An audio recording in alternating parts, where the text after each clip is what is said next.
Welcome to Singapore Real Estate Explained, where we break down numbers and figures for real estate investments in Singapore. My name is Christian, and today we'll be walking down the memory lane to understand the past property cooling measures in Singapore. And why we're doing this is because we realize that this kind of statistics is not very well covered online. There are a lot of bits and pieces there, so we are picking all of this little research up so we can be able to look into all these measures. And by looking at what happened in the past, we're able to look into the crystal ball to understand what can potentially be the upcoming measures in Singapore if the property prices go out of hand. So first up, let's understand why do we have cooling measures. Okay, the main reason is to understand one of the key thing that cooling measures want to prevent is property bubble, where property price do not go out of fundamentals, rise way past our income, and become unaffordable. So in Singapore, you must understand that it's a very well-regulated kind of investment landscape.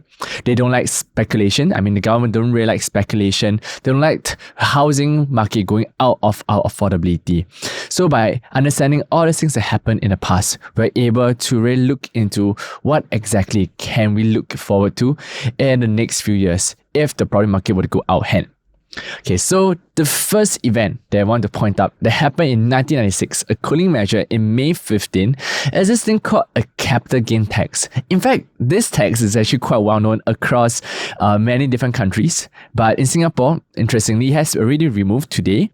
But if the property market became overinflated, you can see in 1996, that was when the Singaporeans came out from a booming Asian economy. The price was rising by almost close to double, 2.5, or some areas even close to triple the price from 1993 to 1996. So government knew they have to step in. So it was one of the more iconic cooling measures that came in, capital gain tax. Fun fact, if you were to sell the property, okay, from May 15, 1996, you sell the property within the next 1 year, which is 1997, you will be taxed 100% on the gains, which means you don't get any money. So government obviously want people to stop selling the unit and make money from it by flipping and speculation. And take note, if so within 2 years, from 1998 onwards, okay, if you were to buy in 1996, sell in 1998, you have to surrender 2/3 of your profit gains. And if you sell within 3 years, okay, you have to sacrifice 33% of your profit gains. So this is some things that we have to note. If the market becomes too speculative, this is one of the most effective way to suddenly stop people from speculating, buying and selling. And next up, the next candidate we have on hand for cooling measures is this particular measure called buyer's stamp duty. So till today, we still know about this particular tax, okay, but it originated in 1996, where the government came out with this ruling to prevent people from buying property aggressively. So it was actually taxed at 3% on property price, which means if you buy a property at 1 million, you have to pay 3%, 30k on the property price.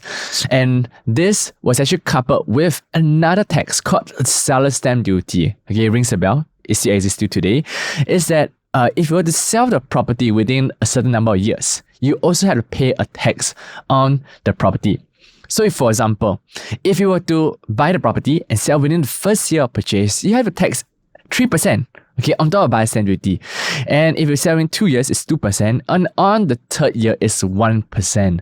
So this, in fact, really curbed speculation in 1996. It was a year when the property market came to a standstill, where people no longer buy, no longer sell. In 1997 to 2005, okay, another cooling measure is quite prominent, is this thing called the loan-to-value ratio. Okay, last time, people can borrow 90% of the property price, which means if you buy a 1 million property, you can borrow 90%, 900k, or in some banks up to even 100%. Okay, 1 million property, you can borrow 1 million. But in 1997, okay, they came in with this loan-to-value limit of 80%. Okay, which means on top of the 80%, which is the loan you borrow, 800k, you have to down pay 200k, 20% of the property price. So this actually raises the barrier to entry, where people end up, if they want to buy a property, they need to have the down payment, and it prevents more speculation along the way.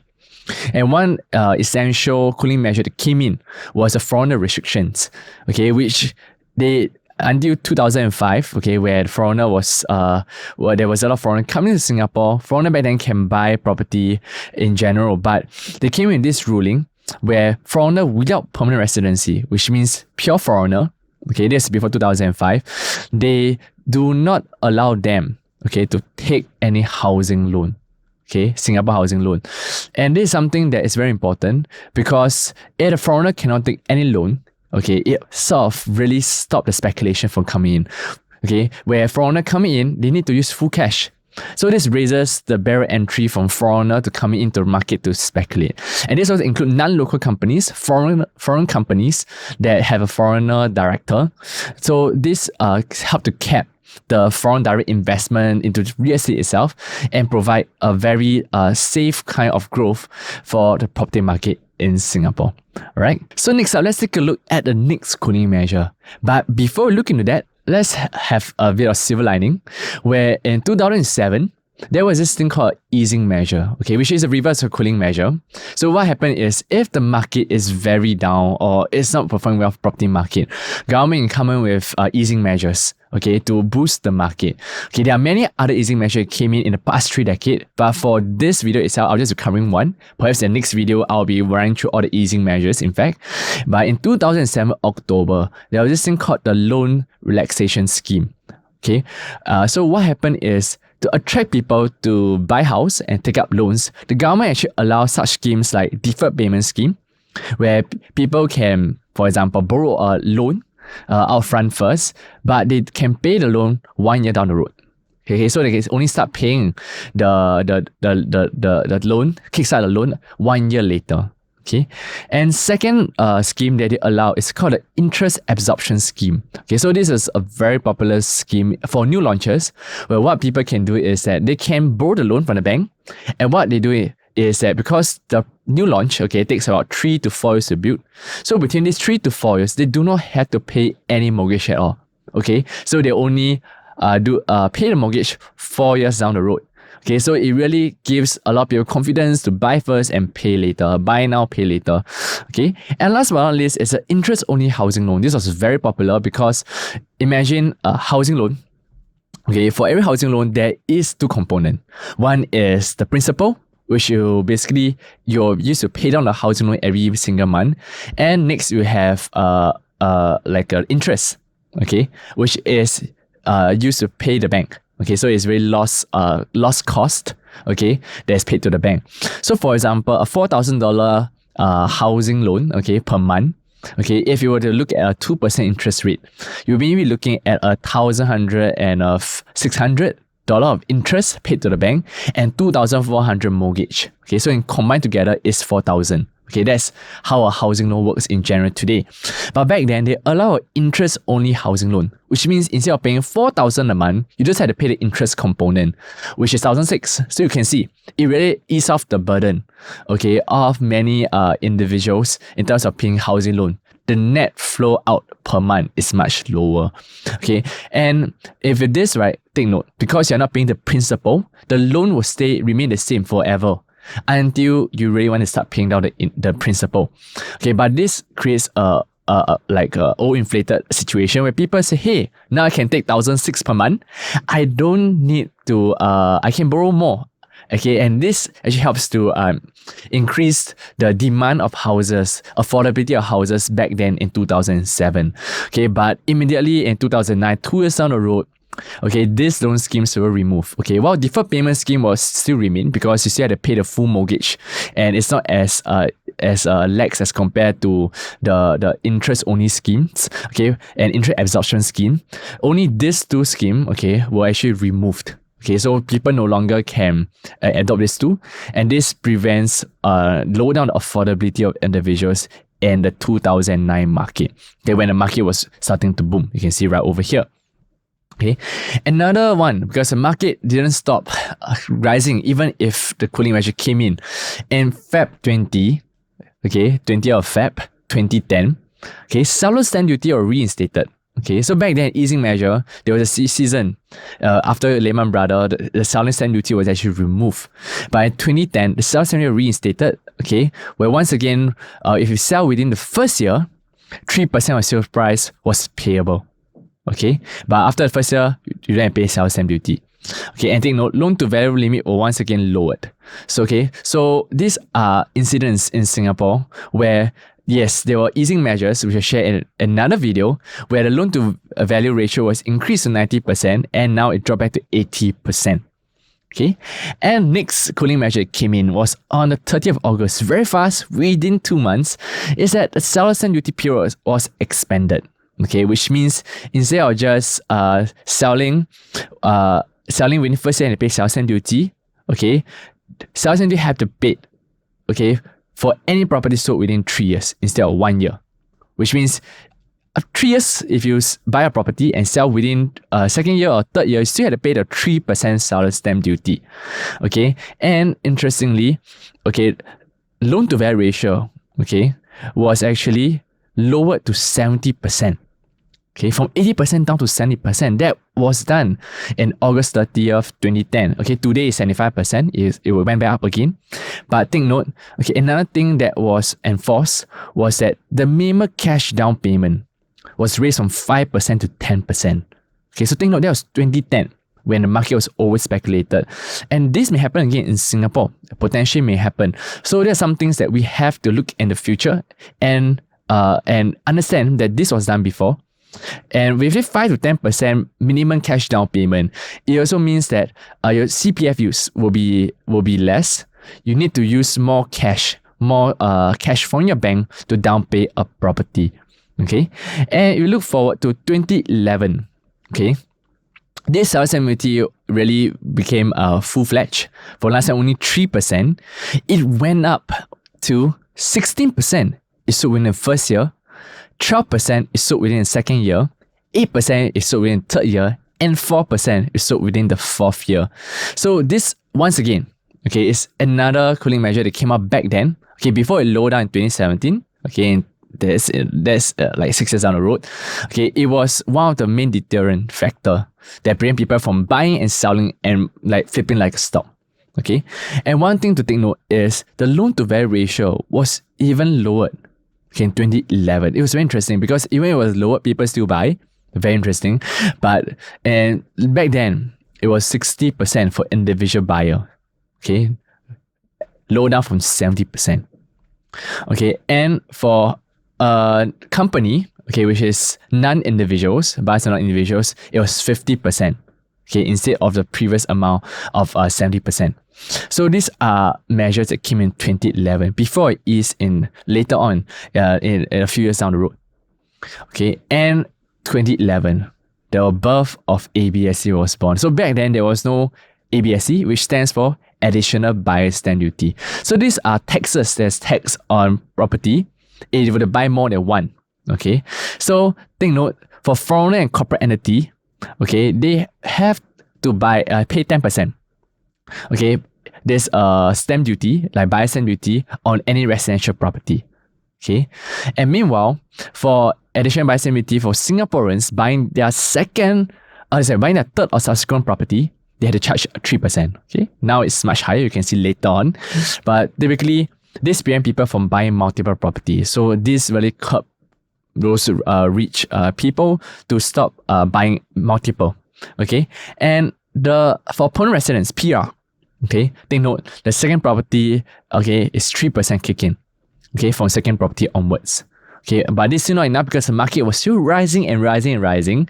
So in 2012, okay, this was another measure that came in called, okay, a max loan tenure. Okay, so back then, there was no restriction of how much loan tenure you can borrow. 40 years, 45 years, 50 years, for some of them, there were even such loan package. That was in 2012. But MAS came in, imposed a hard rule of 35 years. Okay, so why is it important? Because if it's like a 40 years, 50 years kind of loan tenure, you can see the loan is dragged over a longer period of time, which means the amount they pay per month is much lower. So affordability is good. But once you have a hard sell over 35 years, you already cap your affordability because the loan you pay per month will be higher because it's spread over a shorter period of time. Okay, so this 35 years really kept the loan borrowing power of people. And not just that, if you were to refinance, okay, refinance means you shift from one bank to another bank. What will happen is that this particular loan tenure cannot add up to more than 35 years. Okay, so once again, you refi, you want to change your low interest rate, interest rate high back then, you want to go on a low interest rate, you cannot.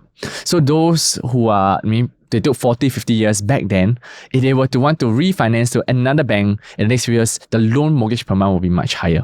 Okay, and last but not least, the loan to value ratio will also further reduce. Okay, for people who are borrowing more than one loan.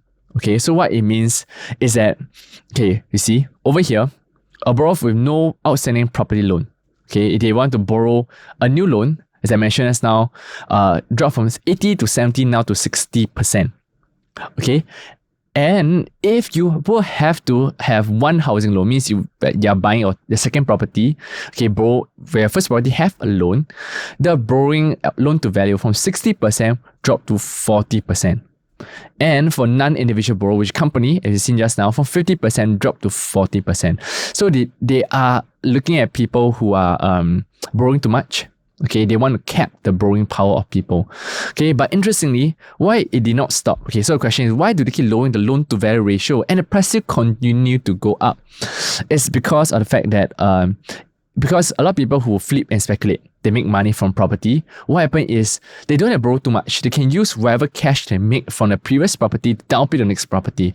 So even with the lowering of loan to value ratio, it wasn't like a hard stop, okay, to that property growth, where people can use whatever cash they make, down pay the next one. They don't have to borrow too much loan.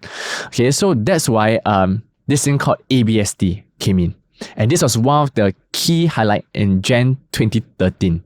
Because loan they can borrow, okay, but the problem is if there is ABSD charge, addition by stamp duty, they raise the addition by stamp duty from 3% to 7%.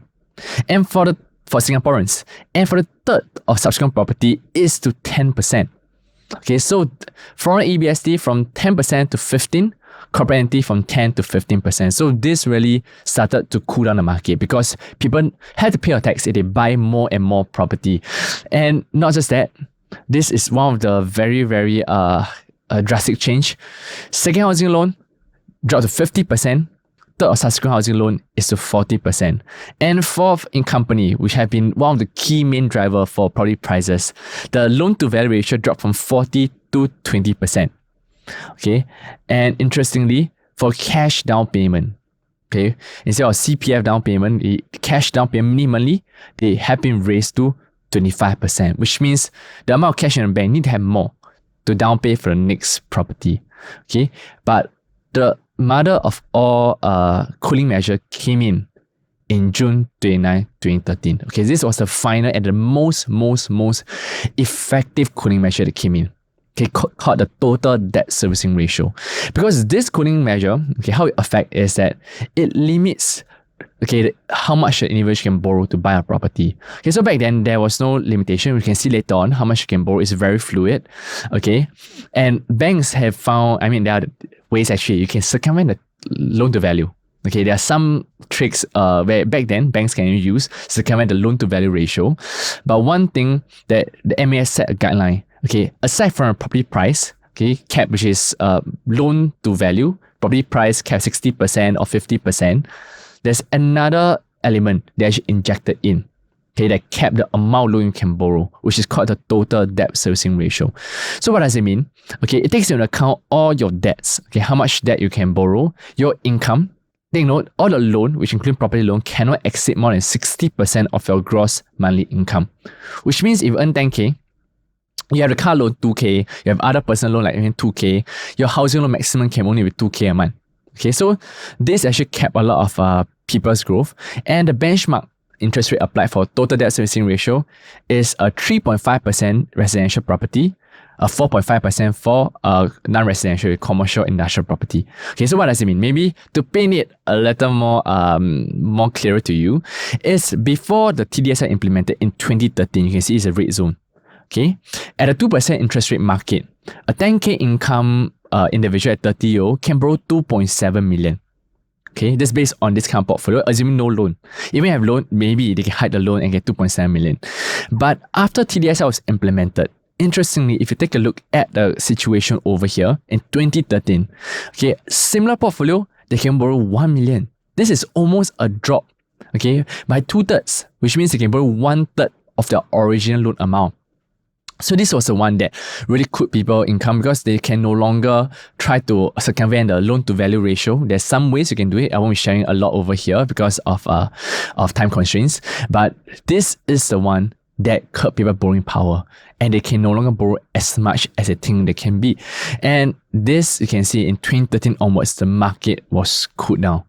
But it's good because it prevents a property bubble from forming in the market in the first place. And along with that, for 5 years, the market in Singapore from 2013 to 2017, okay, 4 to 5 years, the market was quiet.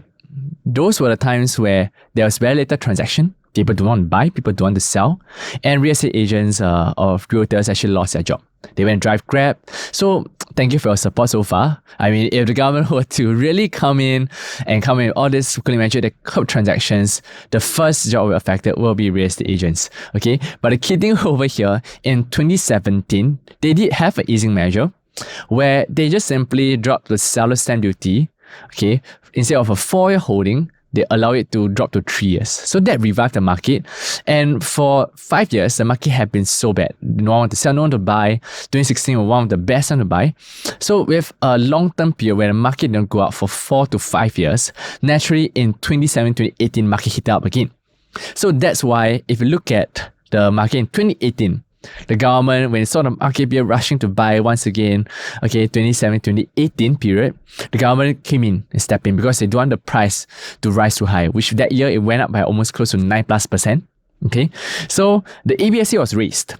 Okay, last time for second property was 7%. Then it went up to 12%.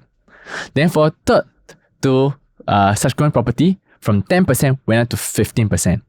And for PR buying the second property and onwards is 15%. Additional buyer stamp duty, okay, which you need to pay on the second property they're buying. Foreigner went up to 20%, corporate entity was 25%, and one more interesting thing, because they realized the developer aggressively buying land, okay, to build and rebuild. Because the market had been cool for a long time, and the price had been quite cheap while our income rose over the past 5 years. Developers saw opportunity to start to develop new launches. So they bought land aggressively, holding land and buying land, and just to redevelop. And the government came in this ABSD, additional buyer stamp duty for developer. If they were to buy a plot of land, they had to pay a 5% ABSD, okay, additional buyer stamp on a plot of land they are buying. Okay, so this curbs the aggressive buying of land at old inflation of price, okay, as the market picks up. And not just that, the loan to value changes, okay, during the 2013 to 2017 period, 2016 period. In fact, the loan to value was increased once again back to 80%. Okay, but this is the first time where they actually dipped the loan to value ratio from 80% back to 75%. Okay, and for loan tenure exceed 30 years, okay, this for 30 years, for 30 years and below, if loan tenure exceed 30 years, is 55%. Okay, last time was 60%, dropped to 55% loan to value. Okay, and if you take a second housing loan, last time people can borrow 50%, but dropped to 45%. Okay, or a third housing loan from 40%, it dropped to 35%. Okay, and once again, the limit for non-individual borrowers, usually companies, it will drop from 20 to 15%. So it's really anti-company from buying properties. So this is something that the government came in 2018 to curb the demand even further. Okay, so not just that, in 2021, when the market started to rise rapidly during the COVID-19, which really counter economy, because the GDP went down by 9% to 12%, but then it rebounded back. and people start to stream in to buy. And one key thing which we will cover in one of the videos actually about our fundamental of Singapore real estate. Why did this happen? Okay, but when the market rose in 2021, the government noticed, wow, another 9% per annum. Okay, they exceed the fundamentals. They don't rise too fast. It came in with another ABSC change, which increased by another 5%. For Singaporean buying second property, it went up to 70%. Singapore buying third and subsequent property went up 25%, almost by 10%. PR went up to 25%. Foreigner ABSD was 30%. Corporate entity went up to 30%, but developer buying housing development is still 5%. And notice that our total debt servicing threshold also tightened. Okay, which after netting off all the loans, okay, loans versus income, instead of 60% of the income, they limit to 55%, which means with the same income they can borrow, as I mentioned back then, using the total debt servicing kind of calculation, you can borrow less. Okay, along with HDB loan reduced from 90 to 85%. Okay, so these are important things that you need to take note, because these are tightening measures that helps to keep our property prices pretty stable in the long term run. And last but not least, okay, in 2022 September, our TDSR once again, okay, besides changing our net income, which is instead of 60% is 55%, they increased the total debt servicing ratio from 3.5% to 4% stress test, which means once again, okay, to make things simple, is that our same income, same age, the borrowing power is even capped. Okay, by total debt servicing ratio. Okay, and for non-housing property, 4.5 to 5%. Okay, in fact, today, okay, they even add another line which wasn't mentioned in very clearly in most of the news, is that if interest rate rise more than 4%, which now is 4.8% stress test, okay, the banks have to raise this to even higher, 4.5 to 4.8, which means with the same income today, you can borrow less, and this can dip by close to 30 to 40% borrowing power. Okay, so this once again tightened the TDSR, along with the housing limit for 85% dropped to 80% for HDB loan. Okay, and not just that, a new 3% rate was introduced to work out how much a borrower can handle in loan for the previous HDB loan, up from the 2.6%. Okay, so last time stress test was 2.6, now increased to 3. But of course, if any questions regarding this, we can actually help on to off call, because it's very in-depth. There's a lot more things you can handle about this. And not just that, okay, another cooling measure which I mentioned in the next slide, okay, is a 15 months waiting period. Okay, so this is one of the not so popular kind of cooling measure. If you were to sell a private property, in order to downgrade to a HDB, you have to wait for 15 months. Okay, so this prevent a lot of because they realize a lot of private owners who own like high private quantum property, they sell the private and they buy into a big property that inflated the prices for this kind of big size units. And this 15-month period, people cannot just downgrade immediately. They rent for 15 months before buying a public housing. Okay, so this is applicable for people who are below 55 years old. Okay, regardless of 4-room, 3-room, 5-room, EA, EM, they wait for 15 months. Okay, but for a 55-year-old senior and above, okay, the government is a little more lax. Okay, they only allow them to not have this rule applied if the senior is downgrading from private property down to a 4-room flat and below, means 4-room, 3-room, or 2-room. So this allows seniors to, at least for most private owners, if they want to really enjoy retirement life, cash out and retire from the sales proceeds from private property, it allows them to not just be selling and renting elsewhere, but allow this leeway. Okay, and as I mentioned just now, the stress test, okay, raised by 0.5%, along the fact of HDB from 2.6%, the stress test went up to 3%. The last thing I want to highlight is, as I mentioned just now, the loan to value for HDB went up from 85% to 80%. But thank God for private property, the loan to value still remains 75%. Okay, and this is decent enough of a cap in terms of restrictions, because we found out for most of our clients, their concern is on total debt servicing ratio. The total debt servicing ratio, even they reduce to where they are today, drop, means you can borrow less, but there are a lot of high income earners actually in Singapore. But what they are capped by is actually by the down payment. So by living at 75% with the down payment 25% for property price today, most people are usually capped by the down payment more than their income level. Alright, so this is some things we can actually take a look at to understand more. Okay, and last but not least, this was the one that really hit a lot of foreigners, because they realized foreigners come in, they did tell me 30% is cheap. Because in overseas, Hong Kong can be way past that. There are other areas in different countries where the price went up too high, but property in Singapore still remain affordable as compared to places like in China. So ABSC rates, the one I'll highlight is foreigner went up from 30% to 60%. But I guess as a rippling effect for Singapore citizens and permanent residents, they increased from 17 to 20, 25 to 30 for a second property. Along with permanent residents from 25 to 30 and 30 to 35%. For second and third property. So honestly, these are things that the government have been tracing, and they want to really have a flat out market so that the price don't go past the fundamentals. That's why honestly, for the past 6 months to 9 months, the market has indeed slowed down. A little more, have had a breather, and this in fact would the price dip further. This is something that we have to understand a little more about fundamentals of Singapore. But for now, the price have been holding strong, have been quite stagnated, but it curbs the demand where people have started to realize that they can't ask for sky prices. Sellers are being more realistic in today's market. So with this is the summary of it. But the key thing that I want to highlight over here is the government have always been looking at the market, have been tracing very carefully to make sure that the property market do not run past their fundamentals. And if you were to look at the benchmark of Singapore price, a very interesting study we made. Just a very quick snapshot, although that's something we can share on a personal basis. We noticed that cooling measures usually comes in only when the price exceed 6 to 7% per annum. That's a confirm, or way past 5%.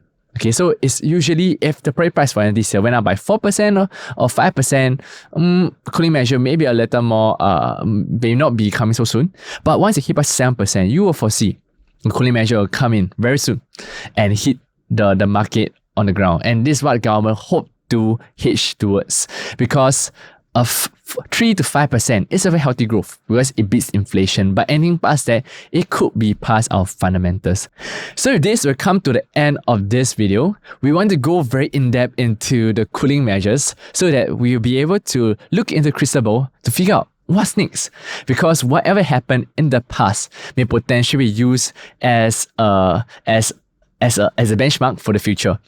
And if you understand what exactly is the timing where they enter as a cooling measure, we're able to know what the exact spots, the timing, and the market trends that we can actually capture to capitalize on the market growth. But at the end of the day, for GNA Real Estate Investment Team, we do not advocate timing the market, because sometimes if you time the market too much, at the end of the day, if you were to not capture the market and just keep waiting and putting money in the bank while waiting for opportunity, there's an opportunity cost they may lose out in the next 3 to 5 years.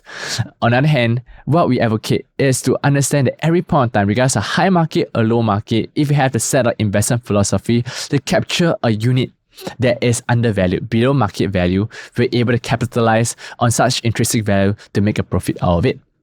So I hope that you have a full understanding of this market cycle. And if you'd like to find out more about our real estate investment news or upcoming home tour, do scan this QR code and join our Telegram channel, where we'll be able to share the updates and even do fun fact. We have been doing polls on this channel so that you will be able to find out more about what are the things that we look at in terms of property market trends. And also, if you'd like to reach out to any of our real estate estate brokers or JNE real estate investment team, okay, do text this number, this WhatsApp number over here, our central number, so that you can have our brokers or realtors or consultant for investment to reach out to you. Okay, so thank you for watching to the end of this video. My name is Christian. Hope to see you again soon. Bye.